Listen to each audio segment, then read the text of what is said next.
Uno stile arguto, schietto, con giudizi spesso tranchant, la frase "mai paura di niente" ereditata dal padre, che è diventata presto il suo stile di vita. Luciana Crovato Boccardi è morta mercoledì pomeriggio all'ospedale civile di Venezia per un repentino aggravarsi delle sue condizioni cliniche. Il prossimo ottobre avrebbe compiuto 90 anni. Unanime il cordoglio da tutto il Veneto e da Venezia, la sua città. Nel settembre 2020, alla 77esima Mostra internazionale d'arte cinematografica di Venezia, era stata presentata la sua biografia, La Boccardi, scritta dalla giornalista e amica Alda Vanzan. In quell'occasione la protagonista aveva risposto così. Mi ha colpita molto l'idea di vedere che fanno un libro su di me. Sinceramente non ho mai pensato che si sarebbe fatto un libro su di me, non mi sento così importante e quindi mi ha fatto piacere e mi ha anche mi ha intrigato.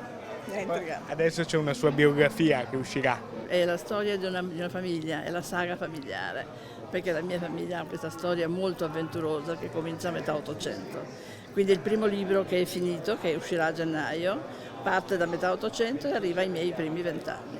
Ogni Veneto, assieme a tutto il mondo della moda e del giornalismo, ha scritto il presidente della regione Luca Zaia, piange una straordinaria donna e giornalista. La sua vita insegna che se hai voglia di riuscire devi sudare, ma ce la puoi fare. Mi ha colpito uno stilista che sta nelle retrovie di cui non si parla molto, che è Michele Miglionico, che è una persona molto colta, che studia dei momenti della vita, della storia nostra e che li traduce in una moda che è molto molto alta, molto bella. È stato il motivo per cui ho voluto raccontare la storia, la determinazione, il coraggio, la forza di volontà di questa donna. Una storia per certi versi irripetibile, perché si è sviluppata in un periodo storico che abbiamo alle nostre spalle, ma che può essere anche di insegnamento per i nostri ragazzi, per i nostri giovani. Se studi, se ti prepari, se sei determinato, ce la puoi fare.